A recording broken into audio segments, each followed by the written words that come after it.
Intéressons-nous à présent à l'actualité régionale.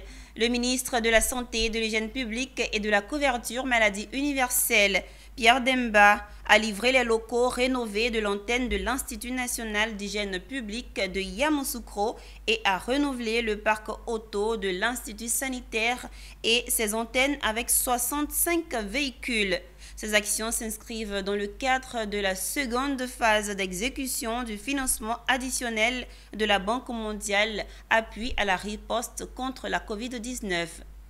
Les travaux réceptionnés ont consisté à la réhabilitation entière du bâtiment technique administratif existant, la construction de bâtiments annexes, l'équipement des locaux ainsi que l'aménagement de l'espace vie.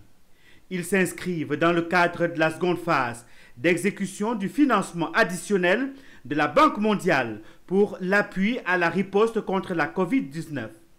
Ce sont donc 200 millions de francs CFA de travaux pour la remise à neuf de l'antenne de l'INHP de Yamoussoukro.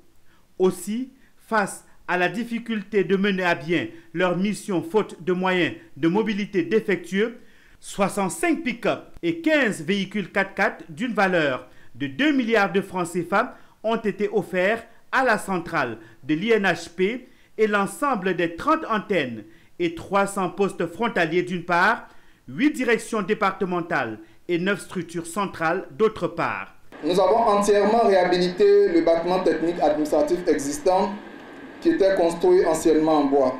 Donc il a été entièrement reconstruit en aggloméré avec une nouvelle architecture répondant au mieux à la fonctionnalité et aux besoins du personnel.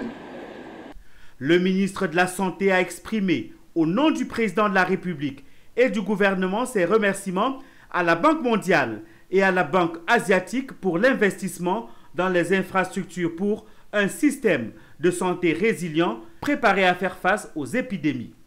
Il a salué l'excellente relation entre la Banque mondiale et la Côte d'Ivoire, notamment l'appui de l'institution bancaire au gouvernement en vue de faire face à la pandémie de la COVID-19. Je me réjouis du geste qui a été posé par la Banque mondiale, qui nous permet de donner les moyens aux structures en charge de l'hygiène dans notre pays de faire leur travail.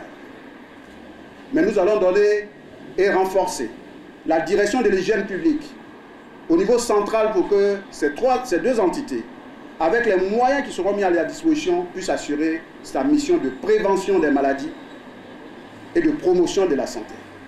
Grâce à cette assistance, la Côte d'Ivoire a pu réaliser 10 centres opérationnels d'urgence de santé publique dans 10 villes de l'intérieur du pays, réaliser des dépôts régionaux et chambres froides, acquérir 42 congélateurs, 29 réfrigérateurs, 300 régulateurs de tension, 200 glacières, 190 réfrigérateurs à énergie solaire et 45 groupes électrogènes.